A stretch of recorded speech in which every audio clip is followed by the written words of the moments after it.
l'irfouat kol hacholim, kol hayeshuot. La paracha que nous allons étudier ce soir, c'est la paracha de Pinchas. D'abord, le survol de la paracha. Au début de la paracha, on va nous parler de la récompense qui va être attribuée à Pinchas pour son acte héroïque. Et on va voir en quoi c'est un acte héroïque, alors qu'il pourrait laisser penser à un acte violent, injustifié. Et ensuite, on va voir l'ordre de donner vengeance sur le peuple de Midian. Il va y avoir un recensement du peuple. Et là, le partage de la terre qui se fera comment ? Au sort. Bégoral. Au sort. C'est-à-dire qu'on déterminera au sort quel territoire ira auquel. En fonction du nombre et en fonction d'autres choses. Et il va y avoir aussi la requête des filles de Tselophrad pour avoir une part de l'héritage et certaines lois de l'héritage. La nomination de Yehoshua pour succéder à Moshe, et dans les sacrifices, il y a les sacrifices, les deux sacrifices quotidiens, celui du matin et celui de l'après-midi. Et tous les jours de l'année, on offrait ces sacrifices, y compris le Shabbat. À part ces sacrifices-là, il y a ce qu'on appelle le Moussaf. Chez nous, le Moussaf, ça correspond à un office supplémentaire. Moussaf veut dire supplément. Et il y a un office supplémentaire qu'il n'y a pas en semaine. De la même façon, et c'est de là que c'est tiré en fait, il y a un sacrifice supplémentaire les jours de fête. Alors il y a le supplément donc, pour le Shabbat par rapport à la semaine, il y a le supplément de Rosh Chodesh, de Pessah et de toutes les autres fêtes, Shavuot, Rosh Hashanah, Kippour, Sukkot et Shmini Atzeret. Voilà grosso modo de quoi parle la paracha. On va parler essentiellement, nous, de l'histoire de Pinchas. Pourquoi est-ce qu'il est récompensé? C'est qui Pinchas? Qu'est-ce qui s'est passé exactement? Alors, tout le monde connaît un certain nombre d'éléments de cette histoire. Mais il y a toujours des chidushim, il y a toujours des choses qui nous ont échappé les fois précédentes et que l'on peut justement rajouter à l'image globale que l'on a de cette histoire. Alors, il y a déjà une première question générale que l'on peut se poser, c'est pourquoi l'histoire de Pinchas se passe dans la paracha de Balak et la récompense que l'on doit attribuer à Pinchas se trouve dans la paracha de Pinchas, qui porte son nom. On se serait attendu à ce qu'une même histoire figure dans la même paracha.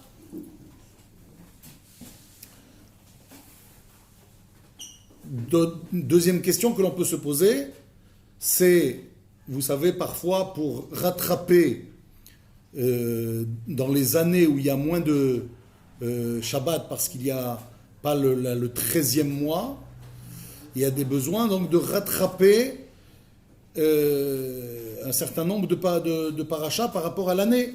S'il y a peu de Shabbat et il y a plus de parachas, alors il va falloir prendre des fois 2 parachas sur un même Shabbat. Et comme par hasard, ça arrive que Choukat et Balak vont ensemble. Ça arrive beaucoup plus souvent que Matot, Masré aillent ensemble. Mais Pinchas est toujours seul. Il n'y a pas de possibilité de jumeler une autre paracha à Pinchas. Alors, comment ça se fait? Alors, d'abord, premièrement, parce que Pinchas, il faut bien qu'on comprenne que son cas à lui, c'est un cas extrêmement rare. Il ne faut pas qu'on nous dise, ou qu'on comprenne que Pinchas, ce qu'il a fait, c'est quelque chose que l'on doit voir beaucoup plus souvent. C'est quelque chose d'extrêmement rare parce que ça dépend de quoi pour déterminer si cet acte-là, c'est un acte de bravoure et un acte juste et droit. C'est la raison pour laquelle c'est fait. Qu'est-ce qui a motivé cet acte? Or, ce qui motive un acte, c'est extrêmement difficile de savoir si le gars a dit vrai. Est-ce que si quelqu'un dit, moi c'est pour ça que je l'ai fait, il faut le croire? C'est pas sûr. Beaucoup de gens font des choses, et puis pour, que ça paraisse droit, alors ils se permettent d'argumenter que c'était dans le... Mais c'est pas toujours vrai. Donc voilà pourquoi, d'une part, Pinchas doit être toujours seul. Comme pour accentuer cette idée que ça doit être toujours un cas rare. C'est pas quelque chose qu'il faut généraliser. On doit bien comprendre que c'est quelque chose de très réduit, et à réduire en tout cas. Et d'autre part, pourquoi est-ce que c'est donné en deux temps? L'histoire de Pinchas, elle est racontée à la fin de la paracha précédente, Balak, et la récompense qu'on lui donne, c'est dans la paracha de Pinchas. La réponse, elle est que pour pouvoir donner une récompense à quelqu'un, il faudra bien vérifier que ses intentions étaient louables. Sinon, on ne peut pas se permettre de récompenser ou de louer ce type d'actes qui sont au final des actes violents, des actes difficiles à justifier, a priori. Alors,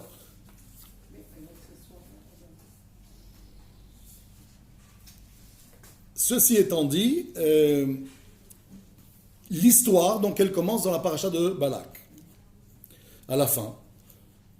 Il faut bien comprendre aussi que si ça figure dans la paracha de Balak, c'est parce qu'elle fait suite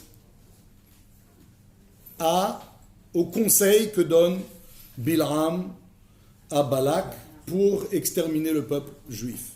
Ou en tout cas, le frapper sévèrement.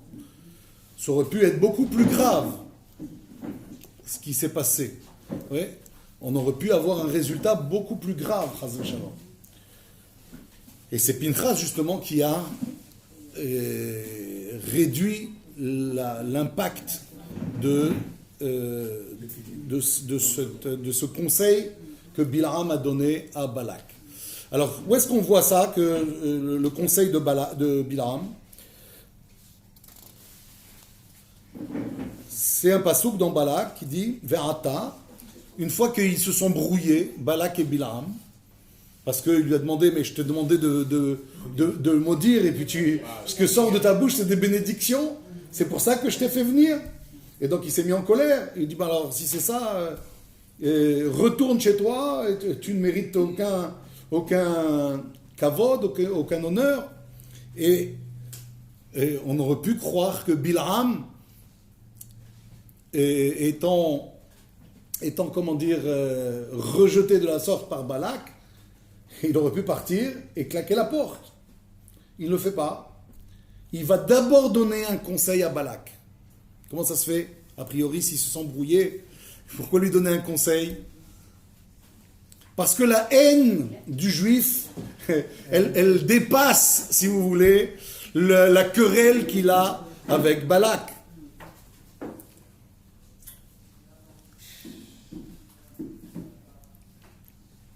Et donc, il va lui dire, Ve'ata, et maintenant, Lech inani olech le'ami. Je ne vais pas faire comme tu me dis toi. Qu'est-ce que lui a dit Balak? Il lui a dit, Ve'ata berach lecha. T'as qu'à te sauver maintenant. Parce que tu mérites rien du tout, t'as qu'à te sauver. Non, je ne me sauve pas, je retourne chez mon peuple. Lecha ya'atsecha. Mais je vais quand même te conseiller. Asher ya'aseh ha'am hazeh le'amecha be'acharit hayamim. Ce que te fera ce peuple à la fin des temps. Qu'est-ce qui ne va pas dans ce verset qui nous permet de comprendre le message essentiel? Qu'est-ce qui ne va pas dans ce verset? Je répète. À la fin des temps. Déjà, pourquoi à la fin des temps? Et deuxièmement, il dit, je le retraduis à nouveau, Ve'ata hineni olech le'ami. Je pars vers mon peuple. Lecha ya'atsecha. Je vais te conseiller ce que te fera ce peuple à la fin des temps. Qu'est-ce qui ne va pas? C'est que le début de la phrase ne correspond pas à la fin. Il n'y a pas de cohérence. Pourquoi? Parce que qui dit conseil ne dit pas prophétie. Prophétie, c'est une chose, conseil, c'est autre chose. Et tu dis, je vais te donner un conseil, voilà la prophétie de ce qui va arriver. Il y a quelque chose qui ne va pas. Donc, la prophétie, il va lui annoncer. Mais en dehors de cette prophétie, le verset suggère qu'il lui a donné un conseil.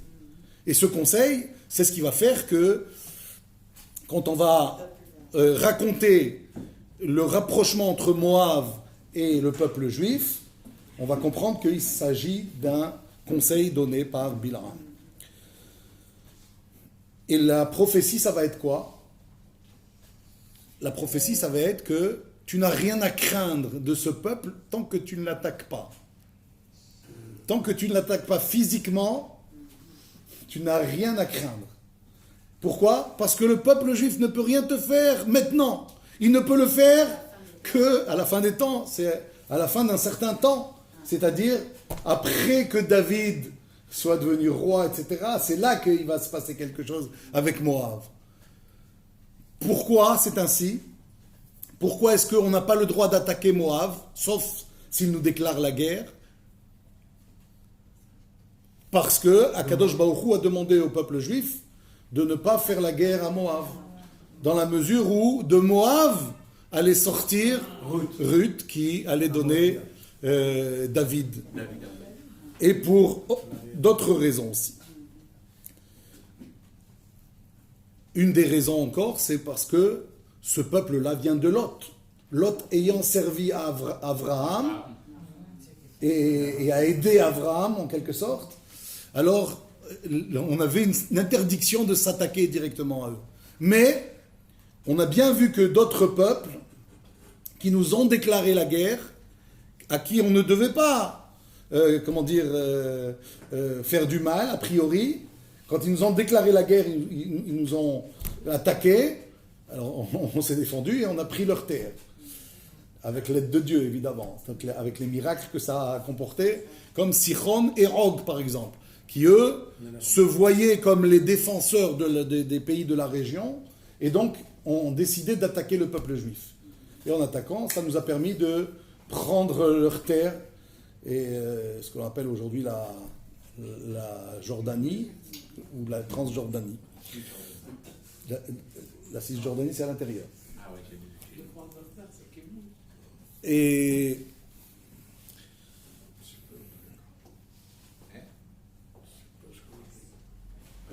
donc il va continuer, il va donner son conseil, et il va donner un certain nombre de prophéties, d'ailleurs pas que à Moab, mais aussi à Malek par exemple, Yitro, ou les descendants de Yitro. Et on arrive du coup à l'histoire de Pinchas. Vayeshev Israël Bashittim. On nous dit dans le texte, Israël s'est installé. Dès qu'on nous dit c'est installé déjà, ça pose problème. À plusieurs reprises dans le texte, chaque fois qu'on voit que on s'installe, c'est mauvais signe. Parce que s'installer, ça veut dire on décide de prendre du bon temps. Prendre du bon temps, c'est contraire à, comment dire, pas à la Torah, mais enfin au programme que l'on doit exécuter sous les ordres de Dieu. On a une mission à accomplir. Dire je m'installe comme si j'oublie ce message, j'oublie cet engagement que j'ai, déjà ça pose problème. Vayeshev Israël Bashittim. Et Shittim veut dire, Rashi nous dit, Shem Makom, c'est le nom d'un lieu.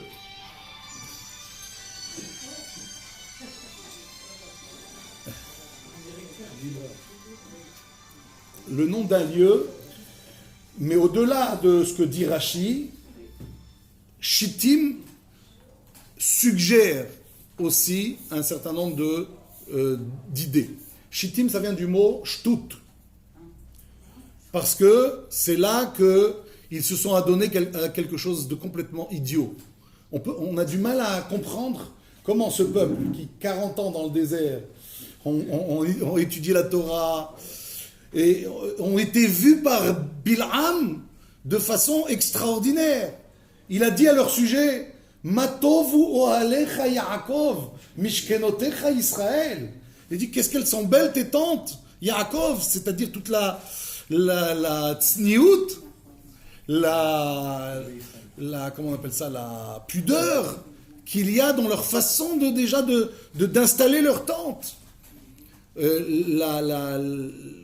Toutes les valeurs qui se dégagent à travers le campement du peuple juif. Quand le peuple juif campe, ça se voit, et c'est une image forte qui dégage justement toute cette puissance des valeurs et de la bonne marche, tout ça autour du sanctuaire de Dieu. Donc c'est quelque chose d'inimaginable. Comment, au bout de 40 ans, ils arrivent aux portes de Moab, et là ils vont faire des choses incroyables, des choses qui ne correspondent pas justement à leur image. Comment c'est arrivé? Ça c'est un premier point, Shittim du mot shtut. Et un deuxième commentaire qui dit, Shittim viendrait aussi du mot listot, qui nous rappelle le mot sota. Et sota veut dire la femme qui est soupçonnée d'adultère. Mais en tout cas, c'est vrai qu'elle est soupçonnée parce qu'on ne sait pas si elle a fait la Avera ou pas. Mais pourquoi elle s'appelle la femme sota? Sota veut dire qu'elle a dévié. Si on ne sait pas, pourquoi dire qu'elle a dévié? C'est le terme général. Et non, la Torah elle est très précise dans les termes qu'elle emploie. Donc on ne peut pas dire pour quelqu'un sur qui il y a un doute, dire elle a dévié. Pourquoi on l'appelle sota, la femme qui a dévié? Elle a fait quelque chose quand même pour qu'elle... Voilà, elle a fait quelque chose qui est contraire à la morale. Il faut bien comprendre que la femme sota, c'est l'origine de son mal, c'est le mari. Le mari qui soit dépense son argent à tort et à travers, et donc ce qui fait soupçonner son épouse de dépenser cet argent pour aller, voir d'autres femmes. Et donc c'est ça qui va entraîner, si vous voulez, les provocations de part et d'autre. Et la femme va se dire, ah, puisque c'est comme ça, bah moi aussi, je vais lui montrer que je peux draguer aussi, exactement. Et donc ça va entraîner que lui va voir ses provocations à cette femme, et il va lui dire, puisque c'est comme ça, je t'interdis de parler à telle personne. Je t'interdis de t'isoler avec tel homme, avec ce voisin ou avec ce parent. Je t'interdis de le faire. Et puisque on est dans les provocations, elle va dire, ah, puisque c'est comme ça, bah, je vais le faire. Et une fois qu'elle le fait, elle va s'isoler. Le fait de s'isoler, c'est déjà se mettre dans une situation de danger, que la Torah est interdit, évidemment. On sait bien qu'il y a des lois de ce qu'on appelle de yichoud. On n'a pas le droit de s'isoler avec une personne, sauf un certain nombre de cas où la halakha l'autorise. Mais en tout cas, là, c'est quelque chose qu'elle a fait qui est réprimandé. Et donc, dans une certaine mesure, ce que va faire ici le peuple, c'est se dévoyer, c'est se sortir de ce que pendant 40 ans dans le désert, ils ont été exemplaires. Même en Égypte, ils ont été exemplaires. On dit qu'en Égypte, on ne connaît qu'un seul cas où il y a eu, comment dire, une déviation, mais même pas de la faute du peuple juif. C'est un Égyptien qui a envoyé un mari pour avoir une relation avec sa femme, avec l'épouse de cet homme. Et donc, ici, c'est quelque chose d'incroyable. Comment ça a commencé? Vayachel ha'am liznot el benot Moav. Le peuple a commencé, on nous dit. Vayachel. Pourquoi dire commencer? Il l'a fait. Pourquoi dire il l'a commencé? Pour nous dire qu'en fait, tout a un commencement. Et c'est un commencement qui paraît, comment dire, complètement banal. Et finalement, ça donne ce résultat-là. Le résultat de quoi? De faire des averot avec des femmes, et puis ça va pousser jusqu'à la avodah zara, ce qu'on appelle Péor, la avodah de Péor. Et donc, c'est quoi ce Vayachel? Il a commencé, oui. Vayachel, c'est une chose chez Nassou Koulim. Nassou Tatum Koulim. Ils ont commencé à se rendre impurs. Voilà. Exactement. Ça vient du mot choulin, ça vient du mot aussi lechalel. Lechalel, qui veut dire profaner. C'est-à-dire, ça a commencé par choulim, c'est-à-dire on va faire quelque chose qui paraît neutre. C'est pas Kodesh, mais c'est pas comment dire, tamé, c'est neutre. Et bon, mais c'est comme ça que ça commence. Et alors ça finit par chiloul, c'est-à-dire chiloul Hashem, la chose la plus grave qui soit dans le judaïsme, c'est quoi? Profaner le nom de Dieu. Il n'y a pas plus dangereux pour le peuple juif que cette situation de débauche. C'est ce que dit Bil'am à Balak. Il lui dit, tu peux prendre toutes les armées du monde et t'attaquer au peuple juif, tu n'y arriveras pas. L'armée la plus puissante n'y est pas parvenue, l'Égypte. Ils sont venus avec 600 chars, parce qu'à l'époque c'était déjà une puissance de feu, comme on dit. Oui, avec 600 chars, et ils ont été noyés, parce que c'est Dieu qui mène la guerre. Donc aucune guerre ne peut leur faire de mal. Par contre, la débauche, alors là tu peux les avoir tranquilles. Le résultat de cette aventure, ça va être combien de morts? 24 000 morts. Par rapport à la faute du veau d'or, Du moindre.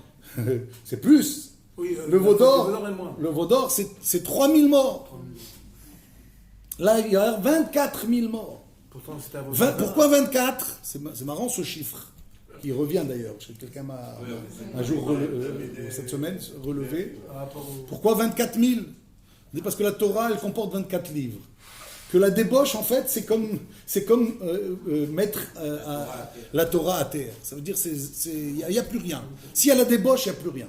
C'est la pire des choses. La chose que déteste Dieu, c'est ça. L'infidélité. Parce que l'infidélité dans son couple, c'est ce qui peut mener à l'infidélité à Dieu. Si on est prêt à être infidèle dans son couple, c'est sûr qu'on le sera avec Dieu. Et donc, Vayachel ha'am, ici, ils vont commencer, ça va commencer comment? Le conseil que va donner Midian et le... אנחנו באמצע השיעור עכשיו. אני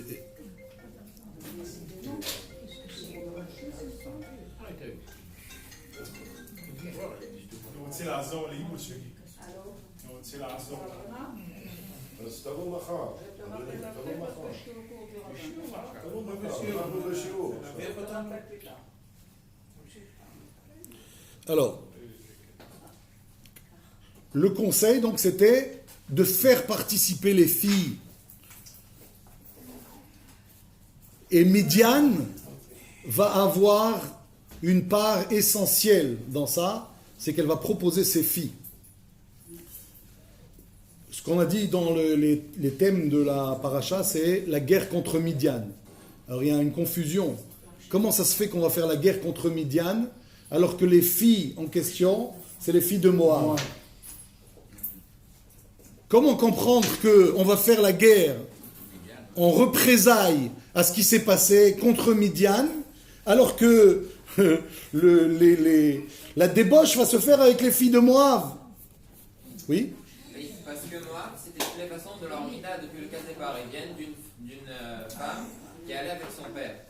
Alors, d'un certain côté, ils ont fait du mal, mais on ne peut pas vraiment leur reprocher énormément. Alors que Midian, ils avaient une pudeur. Et maintenant, pour faire du mal à Israël, ils sont prêts à lâcher leur pudeur pour faire du mal à Israël. Oui. Et aussi, ils ont commencé, bien sûr. C'est-à-dire, ils ont proposé, Midian a proposé carrément des filles, des princesses, pour donner l'exemple. Comment est-ce qu'on peut motiver les femmes à faire ce genre de choses? En disant, regardez, pour la bonne cause, on est... זה ממש מפריע. באמת. אנחנו בשיעור פה. מה קרה? אתה לא מבין? בסדר, אבל אנחנו בשיעור. הוא מבין טוב מאוד. זה לא פעם הראשונה הוא בא. Il va avoir du travail pour couper les séquences qui vont pas. Ce monsieur fait un travail que chaque fois qu'on enregistre, il reprend l'enregistrement et il fait des coupures des fois pour éviter ce genre de creux. Voilà. Alors, on doit mettre en valeur ça parce que c'est l'Ishma qui le fait. Et donc je disais, oui, alors, donner l'exemple, lancer la chose, c'est pas facile. Et c'est comme ça que Midian, qui n'est pas concerné par le problème. Pourquoi est-ce qu'on ne va pas faire la guerre contre Midian? On a donné 2 raisons tout à l'heure contre Moab. On a donné 2 raisons pour Ruth, et on a donné l'autre raison, c'est Lot, qui a été au service d'Abraham. Il y a une autre raison. Midian n'a rien à voir avec le conflit. Israël se trouve aux portes de Moab. Moab a peur. C'est presque tivaï, c'est presque naturel qu'ils cherchent à, trouver un moyen de combattre le peuple juif qui est dans son avancée pour rentrer dans le pays de Canaan, et eux, ils se trouvant à la frontière, ils vont avoir peut-être ce risque d'être défaits, comme Sichon et Og ont été défaits. Donc c'est normal qu'ils aient peur, ils cherchent à se défendre. Mais là où c'est pas normal, c'est Midian. Qu'est-ce qu'ils ont à voir, Midian, dans cette affaire? Si ce n'est que la haine du peuple juif. Et proposer les princesses pour pouvoir lancer cette débauche, c'est vraiment la pire des choses. Voilà pourquoi Dieu va nous demander Tsaror et Midianim veikitem otam. Je traduis Tsaror et Midianim. Il faut les prendre en haine, les Midianim, au singulier, Tsaror. Pas Tsoreru, Tsaror. Et après on dit Veikitem otam. Et vous les éliminerez. au pluriel. Pourquoi ce singulier d'abord et ensuite le pluriel? Et pourquoi commencer par tsaror? Il faut les tuer, ok, on va les tuer. Pourquoi est-ce qu'il faut les prendre en haine? Et ça veut dire quoi prendre en haine? Prendre en haine, c'est commencer à leur déclarer la guerre, commencer à leur envoyer des messages qu'on va vous, on va vous éliminer, d'accord? C'est leur mettre la pression totale, commencer déjà à les inquiéter. C'est ça tsaror. Et pourquoi c'est au singulier? Parce que ça devait être Moshe qui devait le faire. Moshe devait leur mettre cette pression. Mais dans la mesure où Moshe a été élevé, a grandi, a passé une part de sa vie à Midian, ça ne devait pas être lui qui mènerait la guerre. Voilà pourquoi c'est marqué Veikitem au pluriel pour dire, bon, c'est le peuple qui doit faire ça, alors que le chef, lui, il a un devoir de mettre la pression sur eux. Tsaror et Midianim Veikitem otam. Voilà tout ce qu'il faudra faire, le programme de lutte contre Midian après ce qu'ils nous ont fait de débaucher le peuple juif. On comprend mieux maintenant pourquoi Midian et pas Moab. Maintenant, ça a commencé par les chouks, c'est-à-dire qu'ils ont mis à disposition du peuple juif toutes sortes de boutiques, ouais, pour leur vendre et puis leur proposer, hein, venez dans nos marchés, vous ravitailler, etc. Et là, on leur propose la marchandise, a priori c'est neutre. Et les Juifs ont été flânés dans ces marchés. Et pourquoi je dis ça, ont été flânés dans ces marchés? C'est ça, shittim. Shittim, ça vient aussi du mot la choute. La choute, ça veut dire se balader. Et c'est ça le neutre dont on parlait tout à l'heure. Après tout, on nous propose d'aller faire les marchés. Hein, on nous ouvre un canyon. On nous dit, venez acheter. Hein, a priori, c'est anodin. Oui, mais là, on va te rentrer toutes les modes des non-juifs, etc. Ouais. Bon, c'est un moindre mal, vous me direz, par rapport à ce qui s'est passé ici. Mais n'empêche que c'est comme ça que subtilement on nous infiltre un certain nombre d'idées, de valeurs et d'immoralité. Je parle des vêtements par exemple. On sait bien aujourd'hui que ça passe par ça. Quand on nous vend des modes qui nous laissent des filles en short, en short qui sont presque des... Je veux dire, c'est pas rien. C'est pas rien. C'est le vice caché qui est censé nous mener droit vers des catastrophes. Il n'y a pas plus grand danger, c'est ça qu'il faut qu'on comprenne, que ces choses-là. Et donc on nous dit, voilà, ils ont fait leur marché, et puis alors, ça s'est propagé jusqu'à leur dire, si vous voulez, il y a aussi de la boisson fraîche à l'intérieur. Hein, si vous voulez rentrer, vous rafraîchir. Alors, d'accord, bien sûr, qu'est-ce que vous me proposez? Un peu de vin. Oui, alors on commence à le travailler au corps, comme on dit, c'est le cas de le dire. Et puis, de la vieille personne qui était sur le stand, à l'intérieur, c'est des demoiselles qui servent le vin. D'accord, donc on passe à quelque chose d'autre. Et comme c'est fermé, alors évidemment, c'est plus facile de se lâcher. Et quand on se lâche, alors on se lâche après de la boisson sur autre chose. Et voilà comment ça finit finalement par l'Avoda Zara. Comment un peuple exemplaire, 40 ans dans le désert, à étudier la Torah, ils vont faire Avoda Zara. Vaïtsamed Israël et Baal Peror. Ils vont faire Avoda Zara, ils vont se coller à cette Avoda. Comment c'est possible? C'est au moment, c'est ça le shtout on dit, le vent de folie qui arrive au moment où on fait une Avera. Au départ, tu es conscient, tu sais que tu vas vers quelque chose qu'il ne faut pas. Tu y vas, mais une fois que tu es sur le point où tu es prêt à craquer, tu n'as plus ta raison en fait. tu vas selon ce vent de folie qui te mène au bout de la chose. Donc c'est une fois qu'il est sur le moment de craquer, alors cette jeune fille va lui dire « Ah non, mais moi je n'accepte pas de faire quoi que ce soit tant que on n'honore pas mon Dieu pour l'instant. » Et donc il fallait se prosterner à son Dieu. Bon alors pour nous c'est rien, c'est un fait banal, j'y crois pas, mais je vais lui faire plaisir pour me faire plaisir. Comprenez comment ça arrive à finalement des choses incroyables. Et donc le texte que j'ai voulu donc lire par la suite, pour comprendre en quoi c'est un danger énorme, c'est Veyashov Haron af Hashem Israël. Il fallait juger tous ceux qui se sont laissés aller à cette idolâtrie.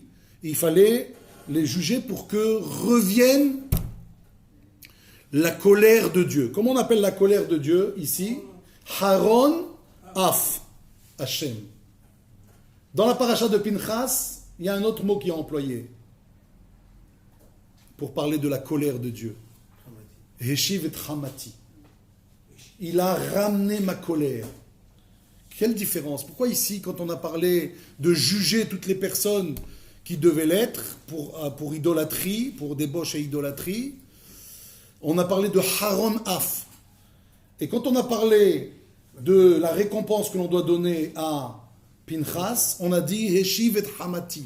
Le Malbim, il explique la différence qu'il y a entre le mot Af et le mot Hema, qui veut dire tous les deux colères, c'est des synonymes.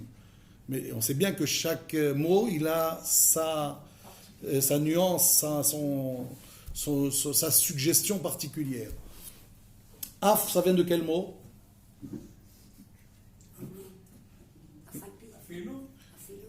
Un autre mot? Le nez. Le nez. Quel rapport entre la colère et le nez? On dit qu'il y a comme un souffle qui sort du nez, ouais. C'est la moutarde qui me mentonnait. Bon, enfin, on utilise cette expression. C'est pour dire la colère visible. Quand on parle de colère visible, on parle de af. Comme ça dit le Malbim. Et Hema vient du mot ham, chaleur. Là, c'est l'intériorité. C'est le courroux intérieur. C'est-à-dire quand un papa se met en colère, parfois, il se met en colère et puis il punit tout de suite. Et parfois, il est en colère et il dit, je ne le punirai pas maintenant, je le punirai tout à l'heure ou demain ou donc il y a un courroux intérieur et puis il y a le courroux, ce qui se voit parfois dans la colère. Alors ici, on a dit, on va juger les personnes pour faire revenir cette colère extérieure. C'est-à-dire que jusqu'à présent, c'était qu'une colère extérieure de la part de Dieu. Dieu n'était pas arrivé à une colère intérieure qui est plus grave. À quel moment va arriver la colère intérieure? C'est le Maaseh Zimri. Tout ce que l'on avait dit, la débauche, c'est tout le peuple qui s'était adonné à cette débauche et qui est arrivé à la Avodah Zara. Mais il y a une personne qui va faire ce que l'on appelle un Chilul Hashem, une profanation du nom de Dieu. C'est en amenant une princesse dans sa tente et le faire aux yeux de tous, aux yeux de Moshe et de Aaron, en justifiant la chose, comme quoi, quel serait le problème de faire une chose pareille? Pourquoi est-ce qu'il va faire ça? Comment on peut comprendre que Zimri, Ben Salou, qui est pas une petite personne dans le peuple juif, c'est un chef de tribu, il va dire, je vais faire cela. Pourquoi? Parce que dès qu'on va juger ces personnes, alors ils vont dire, mais pourquoi vous les jugez? Ils n'ont rien fait de mal, etc. Alors, pour montrer qu'on a été trop loin dans la sentence, alors il veut remettre en question le châtiment que Moshe a tenté de faire. Et donc il va dire à Moshe, mais toi, tu es marié avec aussi une femme qui n'est pas de notre peuple. Qui te l'a permise à toi? Toi, tu peux te permettre tout ce que tu veux, mais nous, on n'a pas le droit. Et dès qu'on fait, dès que il y a quelque chose qui se passe, tout de suite, on nous tombe dessus. Et donc, il va commettre l'irréparable. Et on va encore plus accentuer le mal que nous fait Midian. C'est que on va, dans notre paracha, la paracha de la récompense à Pinchas, on va dire, c'est Cosbi Batnesi Midian Achotam. Cette fille-là, on a dit d'où elle vient, de Midian. Et qu'est-ce qu'on a voulu accentuer là-bas? L'idée que ils n'ont pas cherché à faire tomber le peuple seulement. Ils ont cherché à faire tomber le plus grand du peuple, c'est-à-dire Moshe. Moshe était la cible de cette Cosbi Batsour. Et donc, quand Zimri ben Salou est venu la chercher pour faire cette faute, il a dit, moi j'ai besoin d'une fille qui va donner l'exemple. Je veux pas n'importe quelle fille. Je veux une fille avec laquelle je dis, voilà, c'est une princesse. Et je vais faire la Havera avec. Mais elle, qu'est-ce qu'elle va lui dire? Elle va lui dire, non, mais tu es qui toi? Il dit, moi je suis un chef de tribu. Ah non, ça me suffit pas, je veux le chef du peuple juif. Donc qui? Moshe. Et là, il va lui dire, mais Moshe, il appartient lui à une tribu qui est 3e dans l'ordre. De quelle tribu vient Moshe? Lévi. Et moi je suis de la tribu de Shimon. Shimon, il est 2e après Réhouven. Il dit, moi je suis plus prestigieux encore que Moshe. Et donc, elle va accepter. Voilà pourquoi on dit à Moshe, Tsaror et à Midianim. Celui qui devait tomber, c'était toi, Moshe. Voilà pourquoi toi, tu dois leur mettre la pression aux Midianites. Et que va faire Pinchas? Alors c'est là qu'on a besoin de comprendre l'acte que l'on dit héroïque de Pinchas. Pourquoi est-ce que Heshiv et Tramati, on dit Heshiv et Tramati, littéralement, il a apaisé, pas littéralement, on traduit habituellement, il a apaisé ma colère, ma colère intérieure cette fois. D'où provient la colère intérieure? De Zimri, qui a fait l'acte irréparable. Pourquoi c'est irréparable? Parce que c'est ça qui peut entraîner tout le reste du peuple. Si lui, le grand, il a fait ça, tout le monde va suivre. C'est ça le Chilul Hashem. Donner le mauvais exemple. Ça commence comme ça par un, ensuite d'autres vont suivre, et puis après, ça va être la débandade. Voilà pourquoi il y a eu une épidémie qui a commencé à ravager dans les rangs du peuple juif, et jusqu'à arriver au moment où Pinchas va tuer ce Zimri. C'est là que va s'arrêter cette épidémie. Sans quoi, ça aurait pu aller jusqu'à, pas des milliers de morts, mais jusqu'à peut-être, Chaz v'Shalom, Heshiv et Tramati me'al Bnei Israël. Velo chiliti et Bnei Israël. Dieu dit, ça aurait pu arriver à l'extermination du peuple juif. Quand une épidémie commence, on ne sait pas où elle s'arrête. Et là, c'est comme une bombe que, en fait, Pinchas va désamorcer. Et Heshiv, alors c'est ça qu'on dit ici, Heshiv et Tramati, littéralement, après, quand on traduit, il a apaisé ma colère, on traduit littéralement, Heshiv et Tramati, il a ramené ma colère.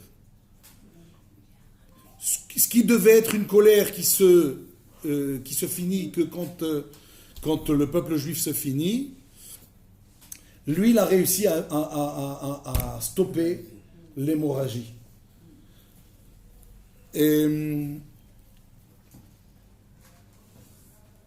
l'idée de Heshiv et Tramati me'al Bnei Israël, ce que l'on va dire dans la paracha de la semaine, au début, on l'explique comme ça, Heshiv et Tramati me'al Bnei Israël, Bekan'o et kin'ati betocha. Comment on a traduit ce geste qu'il a fait? Par le mot de kin'a. Kin'a qu'on a l'habitude de traduire par jalousie. Comment se comprendre cette idée qu'il a eu ma jalousie? Ça veut dire quoi que Dieu était jaloux? Il a pris ma défense en disant il a été jaloux pour moi. Bekan'o et kin'ati, le mot qu'on utilise. Pourquoi parler de jalousie?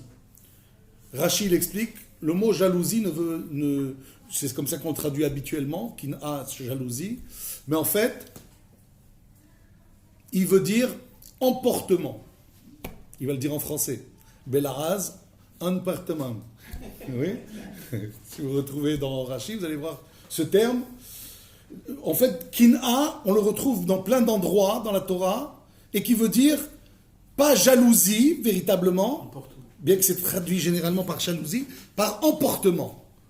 Et dans l'emportement, il y a la cause de cet emportement, qui est parfois de la jalousie, parfois de l'envie, parfois le fait de vouloir posséder une chose que soi et personne d'autre, s'approprier quelque chose et que personne ne touche ce que j'ai, c'est parfois ça. Mais tous se résument, si vous voulez, à l'idée d'un emportement. Il a eu l'emportement que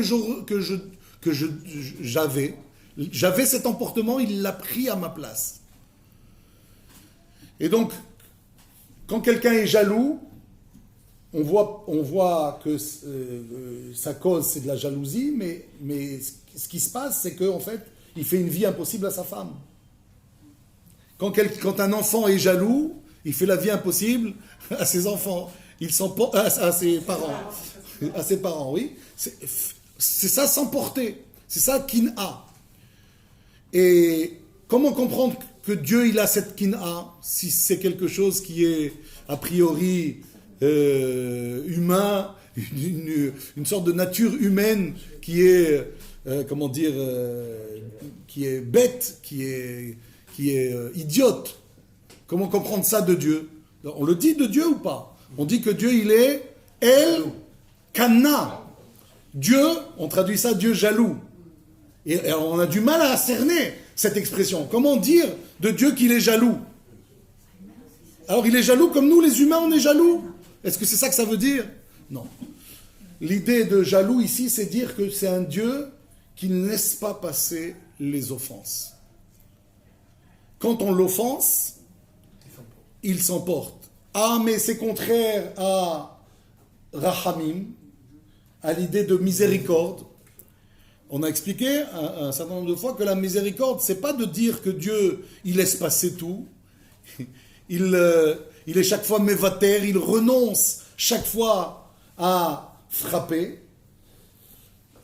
Ça n'existe pas. Dieu, sa base, c'est l'amour, mais qui dit amour dit aussi justice. Parce que s'il n'y a pas de la justice, il y a de l'injustice. S'il y a de l'injustice, on ne peut pas dire que Dieu a de l'amour. Si moi je me sens, comment dire, je cherche le mot, lésé, oui, par rapport à quelqu'un d'autre, je trouvais ça injuste, je ne peux pas dire que Dieu, c'est de l'amour. Il y aurait un manquement dans l'amour de Dieu. Donc, la justice, elle doit s'appliquer. Mais là, on dit qu'il y a miséricorde, c'est que Akadosh Baruch Hu, il accorde la possibilité de faire teshuva. Yeshiv et Ramati me'al bnei Israël. Dieu s'est laissé emporter, il y a eu une épidémie, mais dès qu'il y a eu un geste réparateur, Akadosh Baruch Hu a mis fin à son emportement. C'est ça, Dieu qui est Elkana, mais en même temps, il laisse une porte ouverte à la teshuva, à la réparation.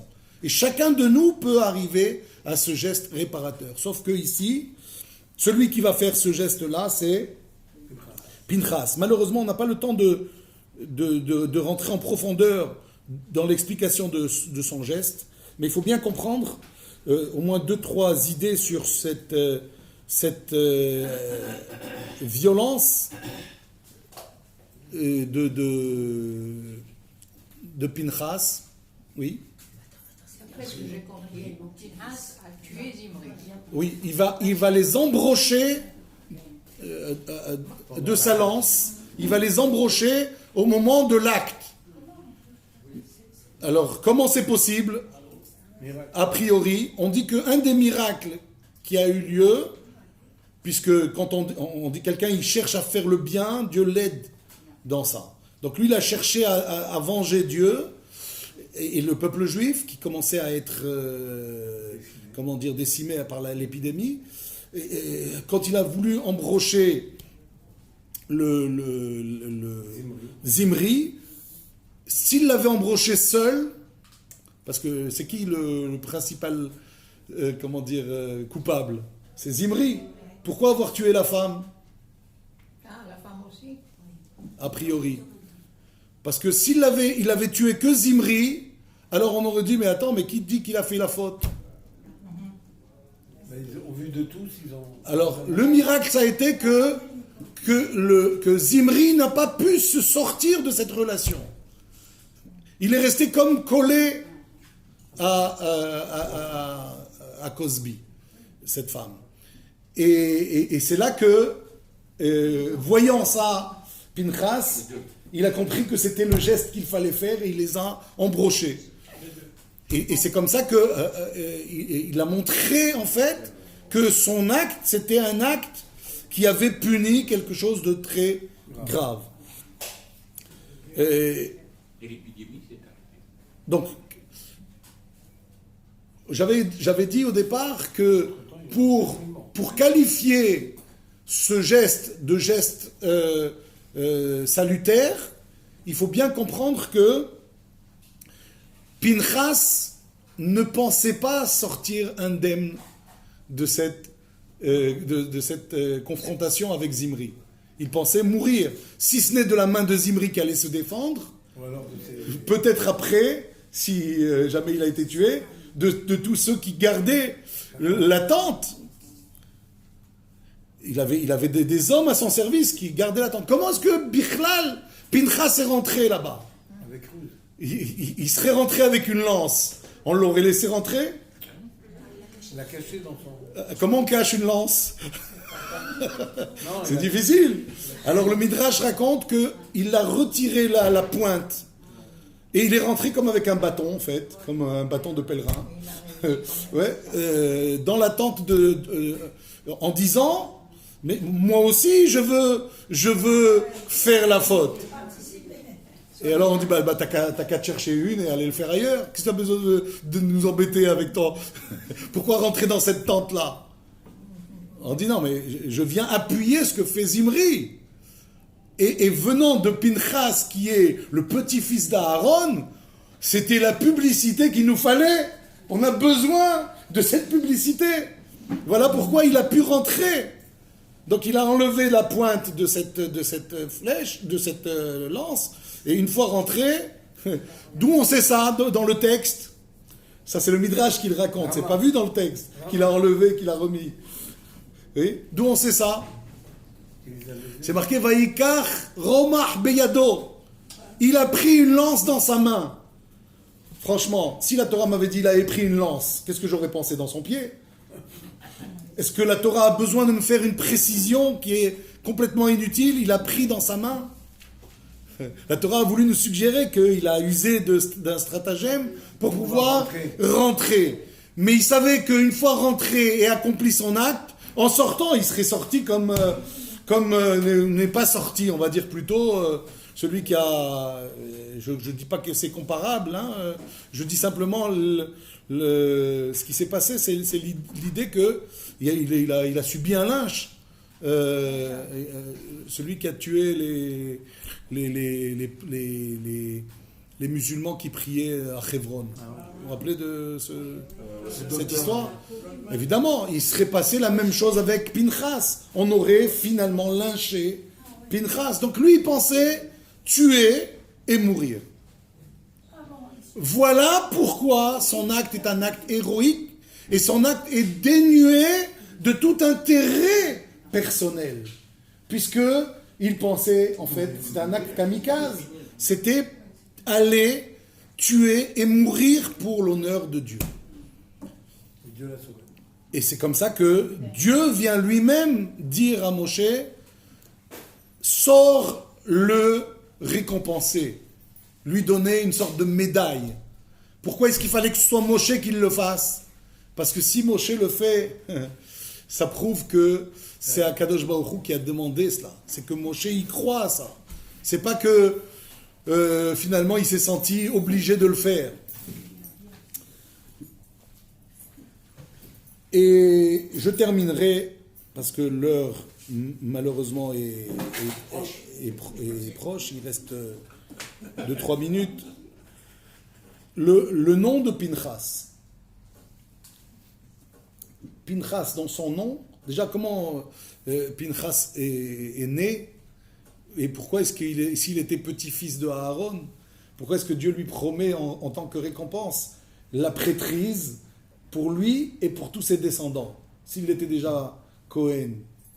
Non, il Il n'était pas encore. n'était pas Cohen. Il n'était pas Cohen. Et pourquoi il n'était pas Cohen s'il était petit-fils d'Aaron? C'est parce qu'il était déjà né avant que Dieu donne la prêtrise à Aaron et ses enfants et les enfants à naître des enfants de Aaron. Alors, on a dit que Pinchas est le fils de qui? Elazar. Elazar, c'est le combientième des fils de Aaron? Troisième. Troisième, c'est-à-dire qu'il y avait Nadav, Avihu qui n'étaient pas mariés. Et Elazar, lui, était marié avec qui? Avec une des filles de Yitro. Donc déjà en Égypte, il s'était marié et il avait eu Pinchas. Et donc ce Pinchas était né bien avant l'histoire de...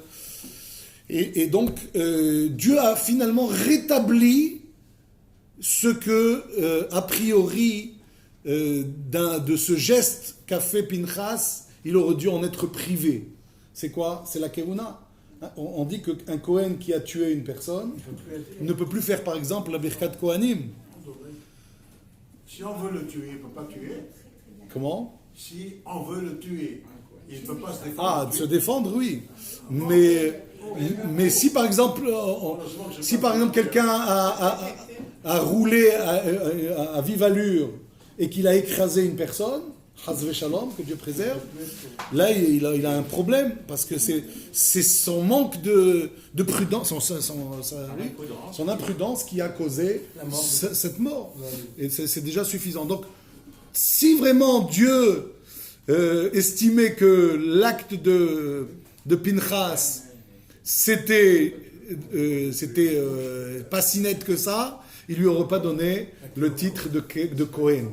Donner le titre de Cohen, c'est dire que ce meurtre n'en est pas, au contraire. Pourquoi? Parce qu'il n'a pas tué, il a sauvé. Parfois, tuer, c'est sauver. C'est préserver des vies. C'est ce qui s'est passé. Il a sauvé le peuple juif. On dit, sur ce point-là, deux choses. Franchement, le nom de Pinchas et ce qui est dit par... à la fin de ce passage, Vayhi Ahare Magefa. Ce fut après l'épidémie. Qu'est-ce qui va se passer? On va recenser le peuple juif. Oui? Pourquoi la Torah nous dit Vayhi Ahare Magefa? Ce fut. Chaque fois que c'est marqué Vayhi, on dit c'est Lachon Sahar. Il y a quelque chose qui fait mal. Il y a quelque chose qui fait souffrir. Ah bon? Vayhi Ahare Magefa. Après l'épidémie, on est heureux que ça se soit arrêté. Pourquoi engager cette phrase avec ce mot Vayhi, annonciateur d'une souffrance? Parce qu'il y a eu la souffrance des morts qui sont partis. Nachon, mais là on est après. On doit dire heureusement que ça s'est arrêté. On enterre ses morts. Si, on veut dire ici, si Pinchas était venu un petit peu avant, parce qu'il a réfléchi, qu'est-ce que je fais? Il a demandé à Moshe. Et Moshe lui dit, si tu as entendu ça et que tu penses qu'il faut le faire, fais-le. Mais si c'était pris un peu plus tôt, on n'aurait peut-être pas eu 24 000. Ah, mais il n'y aurait pas eu le fait de Zamri. Comment? Il n'y aurait pas eu le fait de Zamri, justement. Si.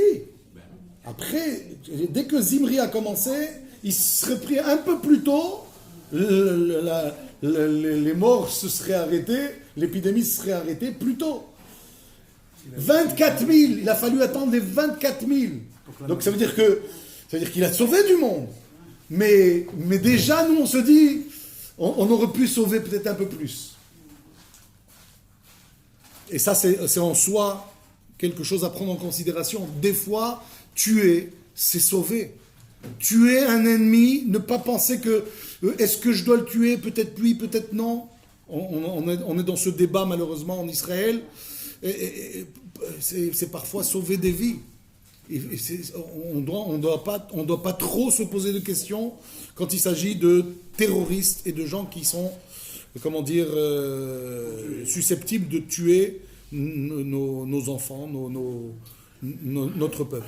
Et enfin, Pinchas, le Midrash nous dit, ça vient de deux mots, Pana et Has, qui veut dire, Pana, ça veut dire il a pris une décision, il s'est tourné vers une initiative, il a pris une initiative, Pana, et Has, c'est qu'il a eu pitié, il a pris la défense. Il a pris la défense de Dieu, il a pris la défense du peuple juif.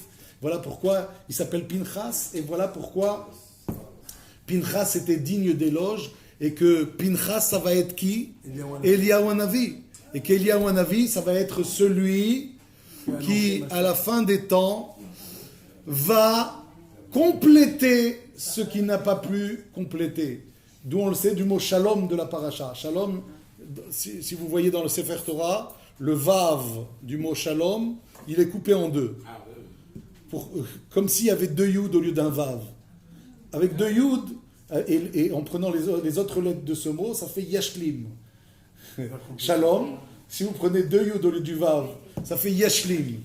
Eliyahu fera il assurera, si vous voulez, la perfection de son acte en, mettant une brèche à de l'immoralité qui devrait arriver en fin des temps. Il y a comme une sorte de parfum de cette brèche, malheureusement. Et c'est pas pour rien qu'on nous dit que Eliyahu précédera le Mashiach, parce que peut-être qu'il aura justement ce travail à accomplir de stopper la brèche qui, malheureusement, fait beaucoup de tort et de mal au peuple juif. Et on espère que le moins possible amène Kenerat Tzad.